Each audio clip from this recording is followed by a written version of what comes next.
to or contention or any further discussion as to um, like the non-ability of a local monarch to lift a principality-wide membership termination. Other than that, we were following the Kapora.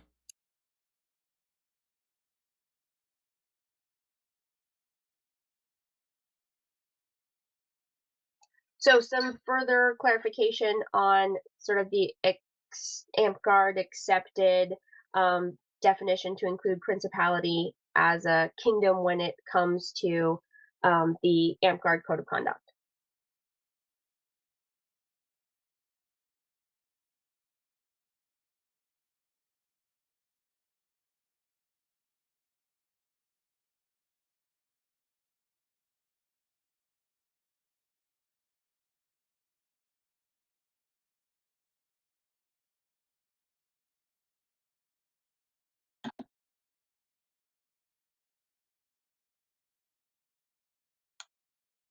And I can seek out that clarification. That is my understanding that in the AmpGuard Code of Conduct, when they reference a kingdom, they also infer that a principality would be treated as a kingdom. That and the term in the appendix 2 of any monarch is in reference to the fact that it doesn't have to be the same monarch that instituted the ban, because this is written with the idea that it's a single park being referenced in all of this. So it doesn't have to be the same monarch that does it. So when they bring in the kingdom, what they're saying is that if a kingdom bans somebody, their local monarch can't overturn it. But the next kingdom monarch could.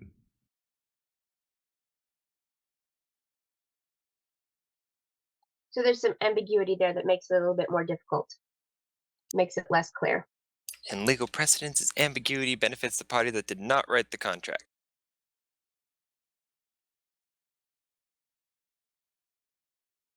Yeah, I don't know that that applies here.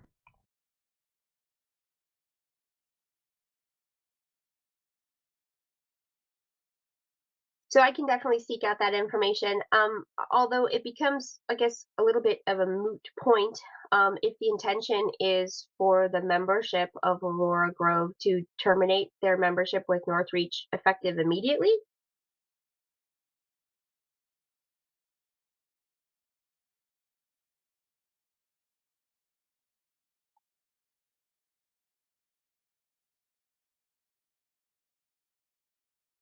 Was there a specific reason for waiting until Solstice War?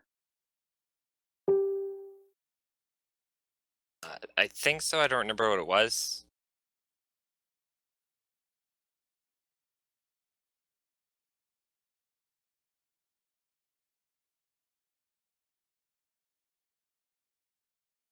Okay.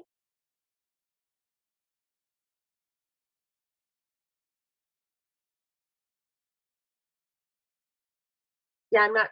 I, I I feel like usually in situations like this, it would be more immediate.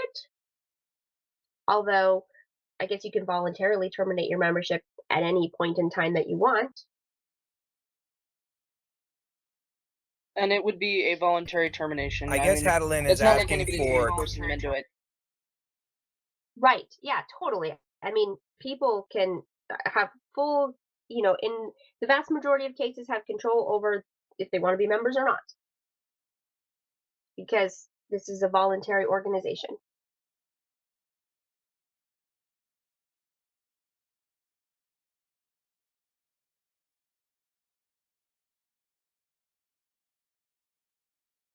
But Can I we guess, talk about the fact that this comes on the wake of Dieter's ban?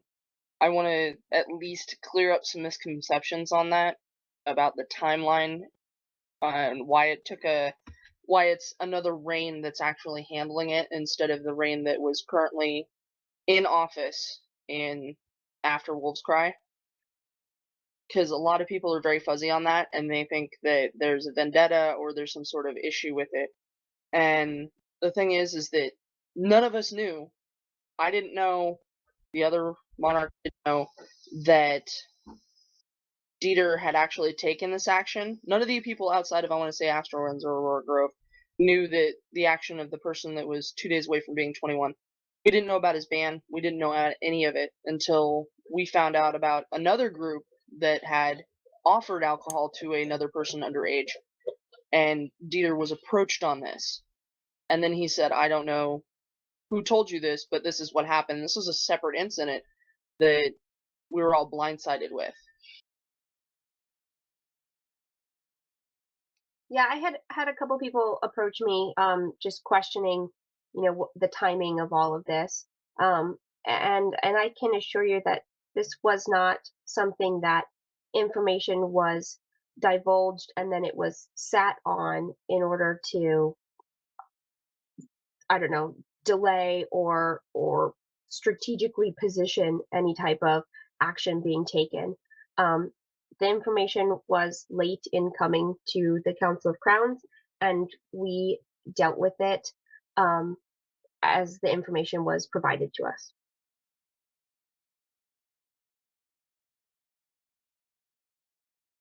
As far as it goes for my park, I know far as that was a separate event that was just like another thing that was being thrown on to the pile.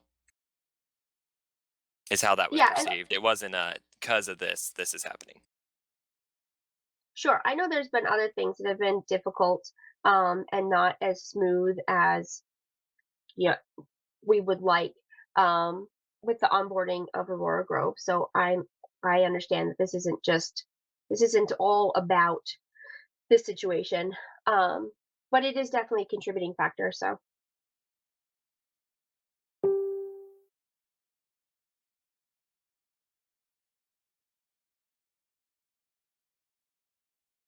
I guess I'm looking for some information as to um, if you feel the membership there intends to stick to the um, Solstice War deadline, or I mean, you can't speak for everybody, right? You could speak for yourself, I guess.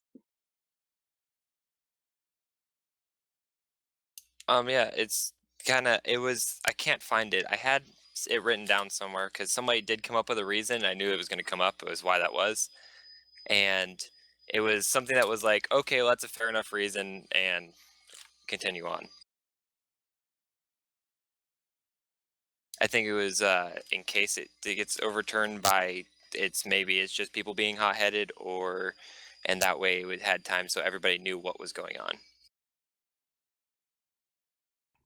In case what got overturned, the suspension or your guys's secession or whatever.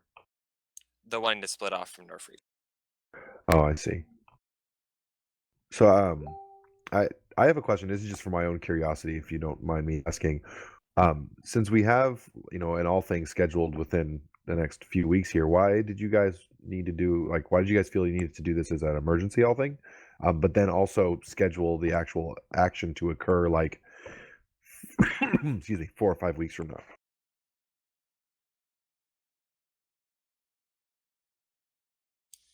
Our other thing was scheduled for this week because we were also voting on who our new prime minister was going to be, and it was just added to the docket late. Oh, I thought it was published as an emergency all thing. I'm sorry.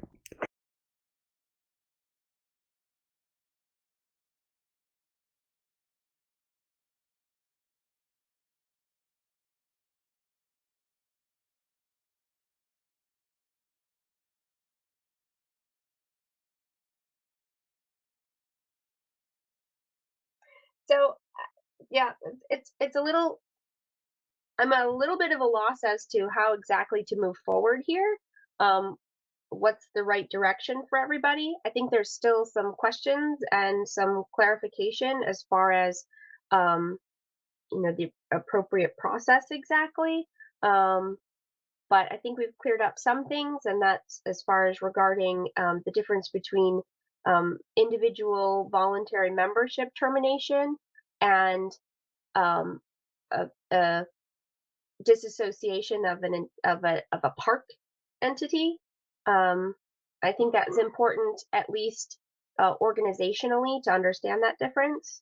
So I think that's been helpful, at least for me, to conceptualize how this could happen moving forward and whatnot. Well, the orc shows 8 members in that park, so I guess each one of them would have to contact Northreach official and cancel their membership. Right, and then we would have the record of it, and of course we would move forward on that request. Right here, were all 8 of those people at your guys' all thing? Yes. Well, I don't know if it's the same 8 that are on the org, but it was my 8 normal members. Okay, well then that should be fairly easy to get. I guess just let those people know that they have to contact somebody and cancel their membership.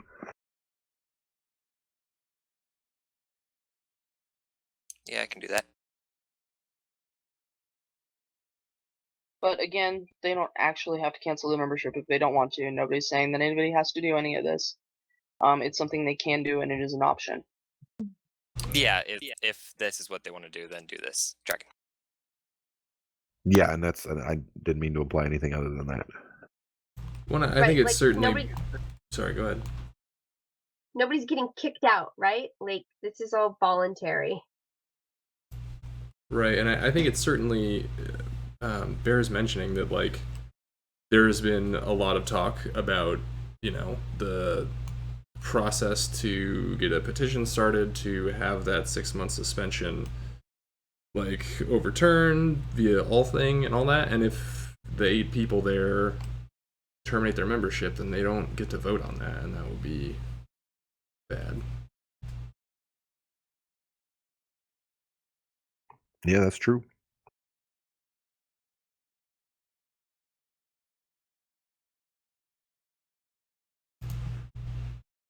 It's one of the parts of being involved with the larger organization is that you get a say in how it gets run.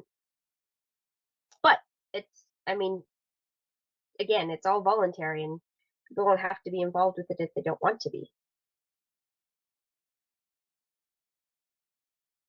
In fact, it's probably harmful for everybody as a whole if people are involved and don't want to be.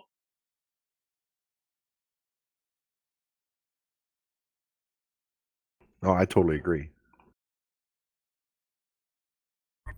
So I have a question regarding if all 8 members do in fact decide that they don't want to continue their voluntary membership, what happens to Aurora Grove beyond that point? Becomes a defunct park or inactive. Correct. Yeah, that would be something, I guess, for the Northreach board to sort out. Okay. But I mean, essentially, or in practice, the way our organization is set up is Aurora Grove is just a label for Northreach activities in that part of the state. So I mean, I don't know what the board has options. I guess I don't know what they would do, but that's sort of how it works right now.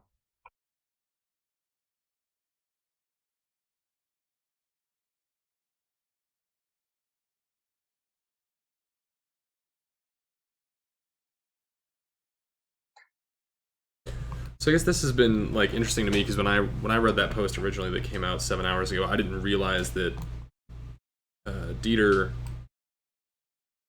being welcome to. Oh, I guess it does say welcome to the park effective immediately. Well, I'm a dum-dum. So I guess my question is, like, going, like, I assume that the answer is no, but the intent, like, of this, I guess, was not to, like, simply provide a place for Dieter to do Amcard until his suspension came back, and then you guys were gonna try to, like, come back and rejoin Northreach? No.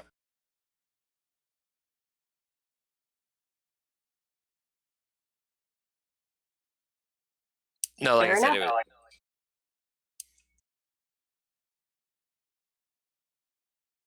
Sorry, I didn't catch either of that because 2 people were talking at the same time.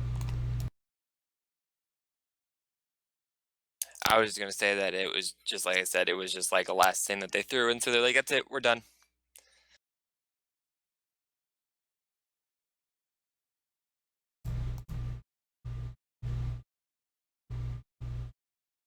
I mean, yeah, I don't know. I guess it bums me out. Like the organization has all of these like channels by which like problems, whether they're Dieter's suspension or you know, I don't know, the myriad other issues that you guys have, I guess, been having out there at Aurora Grove. Like there are all kinds of processes by which to fix those things, and it bums me out that instead of like working to try to fix them, you guys are just taking your ball and going home. Like I mean, it hurts us, like especially up in Fairbanks and North Pole, to not have people. And I was actually on that same point. I was going to ask right here: was there anything in particular that Northreach as a whole did or could do better in your guys' opinion? Oh my god, yeah. I mean, this is your soapbox. Like this is being live streamed and recorded right now. So if there are things that you think Northreach could do better, and like where you feel Northreach failed your park, like help us fix those so that at least it doesn't happen to other people going forward. So the way it was worded specifically was that we are not getting anything out of Northreach. I haven't even got the paperwork saying that we are X, Y, and Z. And all they've done is manage to dump more paperwork on the top 5 positions and the lower membership instead of actually helping us. That's the way it was worded when presented to me. What paperwork are you referring to? The PMs having to fill out X, Y, and Z every, I don't remember, and then as well as not champions, GMRs and Monarchs having to fill out this, that, and the other, which I wasn't personally having issue with, but apparently my other top 5 were, and each time I thought it had been fixed, but it wasn't. Is that due to internet connection or just lack of knowledge on how to fill those forms out?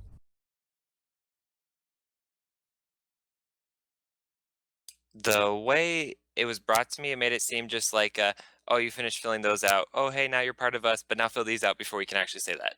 And then every time it was just a rinse and repeat cycle with different numbers. I don't know if that's actually what was happening, but that's how it was brought to me. So. And it is fair to say that with a large organization does come a necessity of additional administrative work. Yep. And part of that, a large part of that, is to be able to provide greater transparency and availability of information to a base of membership that spans hundreds of miles. So there are some additional administrative tasks that do come along with being part of a large statewide organization.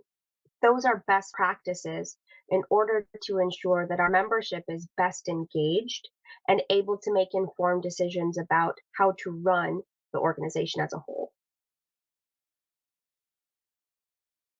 Not disagreeing with anything.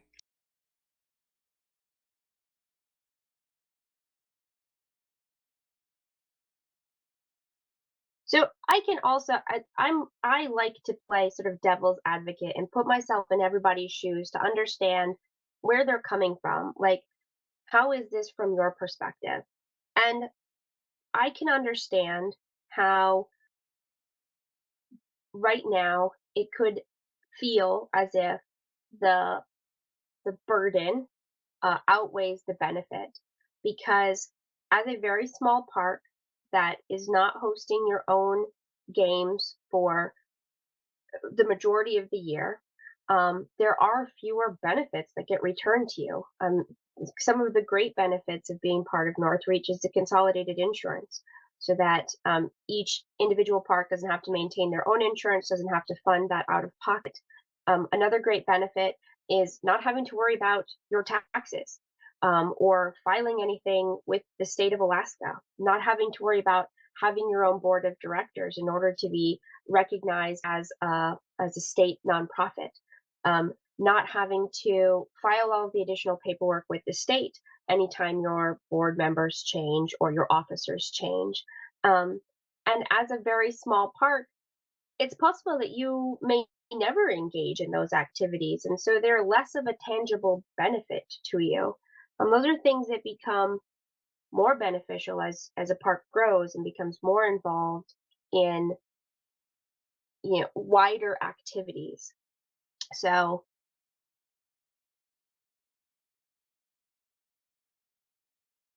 I can see how at this stage in the game, with sort of the level of activity that's happening in that area, I like if what that if what the group of people in that area want to do is get together in the summertime and hit each other every weekend, and that is the full extent of it, then there is probably less benefit to being part of Northreach. They don't need insurance. They don't have to manage money. They don't have to be a registered nonprofit with the state of Alaska. They don't have to have a bank account. They don't have to, have an EIN from the IRS.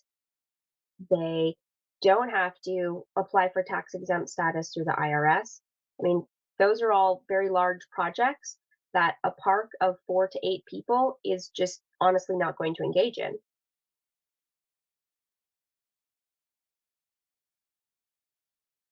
I mean, but it seems like, on the other end of that, they're opening themselves up to a lot of bad stuff if they're not covered by, the Northreach insurance. Like, if someone were at their park day to break their leg or something, the person who was standing closest to them could be held financially and legally liable for that person's leg being broken.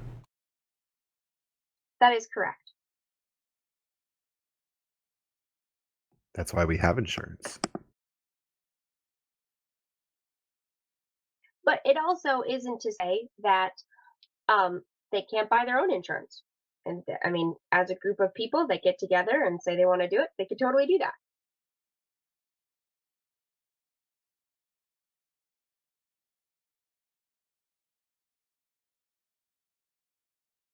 So, right here, I have another question that's just kind of on my mind as we're talking here. What are you personally, and then what are your players looking to do as moving forward? As in general, or just like what you were saying about a second ago? Well, I think we're all on a understanding on how the players would be able, in a sense, to move out on their own 2 feet.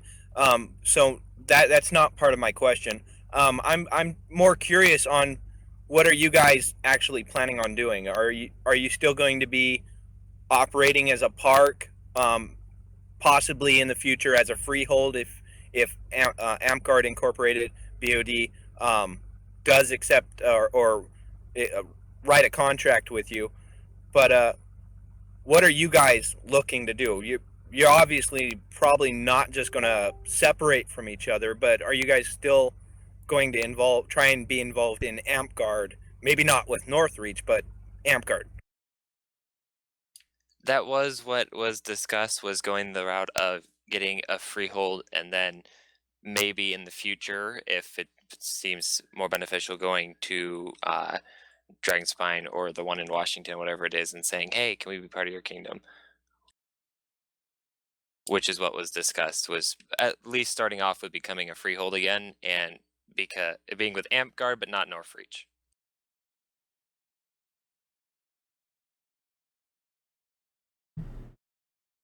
I mean, just as kind of a random thing, it seems like if one of the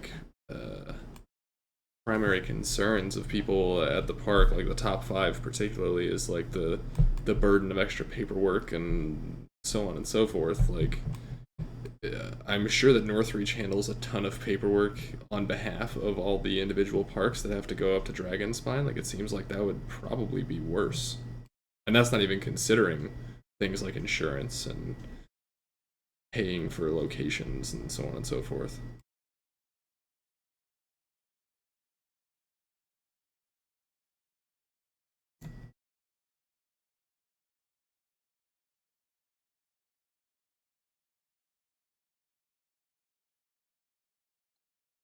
I personally, speaking just as Shelby Blades and not as Hadland Monarch of Northreach, and I don't even know if I can really do that, right? Like, maybe I don't get that option, but I believe in a person's right to choose what they want to do.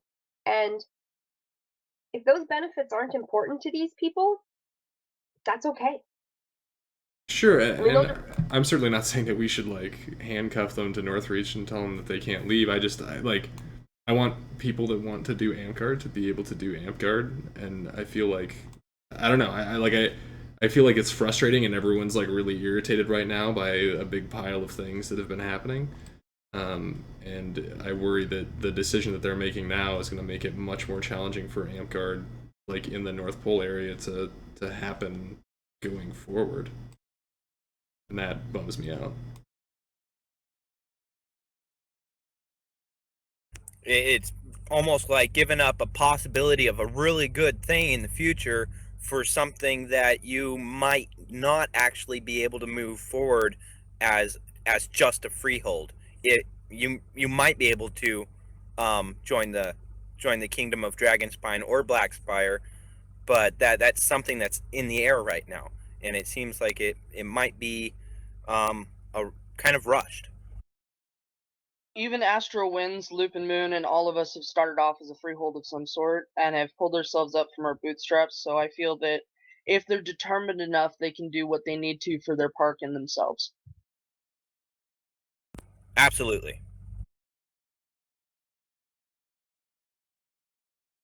I mean, and I guess So- sorry, go ahead. I was gonna say, I think, some succinct points to take from this, because we could talk for a very long time about how people feel and whatnot. And Riker's one individual, right? Like, he can't necessarily speak for the personal feelings and held beliefs of each of the members of his park that voted on this today. So it's not necessarily super fair to throw all of this information at him, and expect him to relay it all to those individuals. But first and foremost, um, uh, there's the question on the wording versus of kingdom. Does that include principality? I will take an action item to further research that and provide the findings, from individuals and publications that are available to clarify that as much as possible. At this point in time, I feel that it is outside of the authority of a local monarch to locally overturn a principality wide membership suspension. And I would caution anyone who is currently under a membership termination, to very carefully consider attendance at a Northreach park, where that local overturn may or may not be in effect until that is clarified. And two, the Park of Aurora Grove exists only as a construct within the organization of Northreach and cannot therefore leave. However, the members of Aurora Grove may certainly individually, voluntarily terminate their membership, but they are under absolutely no obligation to do so. That is completely personal choice, and their personal choices will be respected by the organization and all of the officials of the organization without harassment, or judgment. Like, they're free to do what they want. They're individual people. And at that point in time, as they've terminated their membership with Northreach, at whatever time they may choose to do so, they're clearly free to do what they will, outside of the bounds of the Northreach Corpora.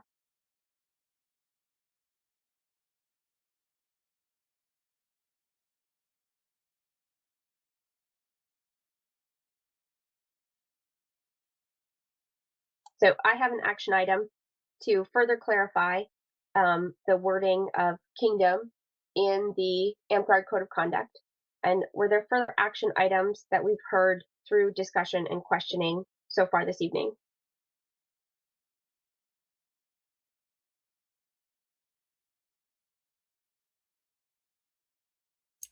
I just need to relay as much as possible to my group and make sure that everybody understands. Find why it was exactly for Solstice Wars, and that's all I got. Okay, so one last thing for your notes there, right here.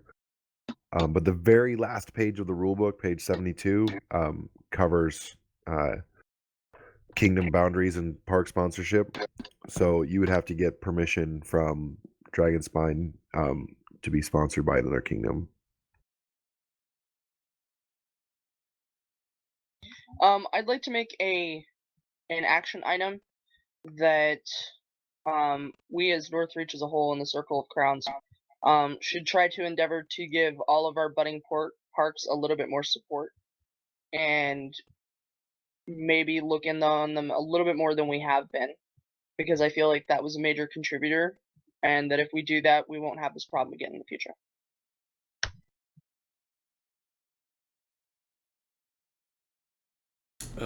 Here. Also, right here, just to make your job a little bit easier, the in terms of like relaying all this information back to your park members and such. This like YouTube live stream is set to like auto record and stuff like that. So when it is done, it will transcode briefly, and then the link will be available for playback as many or as few times as your park members want. So at least all the information we've discussed since I started it will be in there, and it's been running for about 32 minutes. I think I missed the first like 20 or so, which I apologize to anyone that was watching, but it'll hopefully make your job a little bit easier. Minnie, I can send you the file I've been recording since the start. Oh, that'd be cool. If you could do that, then maybe I can see if I can merge them together. Okay.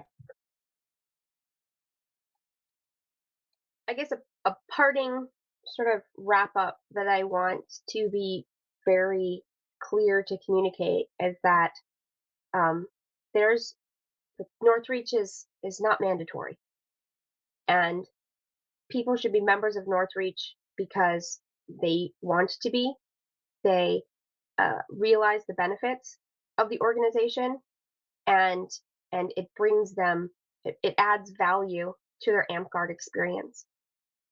And if there are additional benefits and values that Northreach should be delivering to parks, then we should tackle those, right? And this is an organization that belongs to the members. If the members want something different, then let's do something different.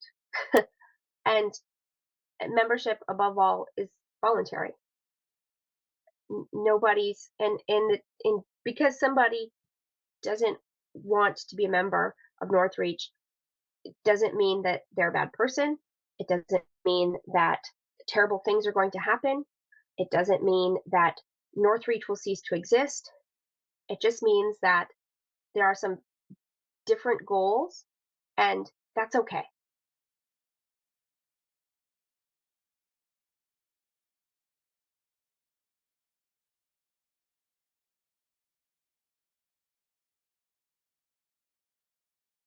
So it is now 10 p.m.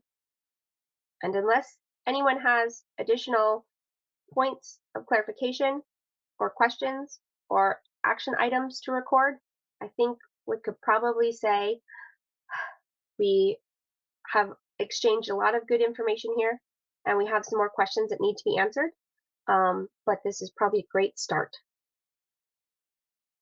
Nope. Ravenstone is quiet. Astral Winds is good. All bueno. Loop Moon's good. Peace out. Frozen Coast rocks on. And if at any point in time, individual members have questions about the process or the structure of Northreach, your leadership is available to you. If you don't feel comfortable coming to your local leadership, there are other parks that you can address their leadership.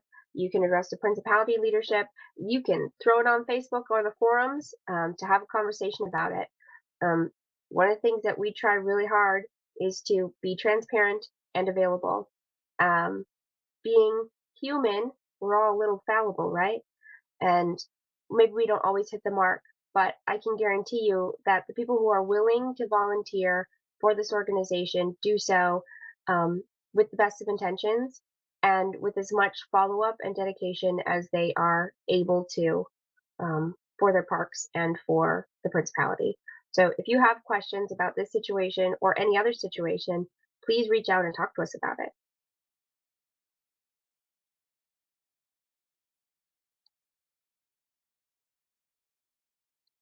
And thank you for listening and participating. Thank you for letting us sit in.